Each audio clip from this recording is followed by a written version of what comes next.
જો તમારા ઘરની સ્ત્રીઓ થોડું વધારે સમય સૂતી હોય તો પ્લીઝ એમને ઉઠાડતા નહીં, કારણ કે સ્ત્રીઓને પુરુષો કરતા વધારે ઊંઘની જરૂર હોય છે.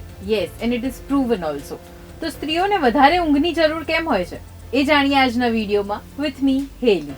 ફિમેલ્સને ઇન્સોમ્યા એટલે કે અનિદ્રાની બીમારી, જેમાં ઊંઘ આવવામાં ઘણા પ્રોબ્લેમ્સ થતા હોય છે અને ઘણી વખત તો સહેજ પણ ઊંઘ નથી આવતી. એ ફિમેલ્સને 40% વધારે થવાના ચાન્સીસ છે કમ્પેર્ડ ટુ મેલ. હોર્મોન્સ પણ એક રીઝન છે જે સ્લીપ વેક સાયકલને કંટ્રોલ કરે છે. વિમેનના હોર્મોન્સ મંથલી અને લાઈફના અલગ અલગ સ્ટેજીસ ઉપર ચેન્જ થતા રહે છે, જેના કારણે ફિમેલની સર્કાડિયન રિધમ એટલે કે આપણા શરીરની આંતરિક ઘડિયાળ ઉપર બહુ જ અસર પડે છે અને એના જ લીધે કદાચ ફિમેલ્સને થોડી વધારે ઊંઘની જરૂર પડે છે. હવે આ સર્કાડિયન રિધમ શું છે, એને આંતરિક ઘડિયાળ શા માટે કહેવાય છે, જો એ તમારે જાણવું હોય તો એના માટે તમે અમારી આ સ્ટોરી વાંચી શકો છો. માસિક દરમિયાન 1/3 ફિમેલ્સને ક્રેમ્પ્સ, બ્લોટિંગ, હેડેકના લીધે ઊંઘવામાં પ્રોબ્લેમ થતો હોય છે.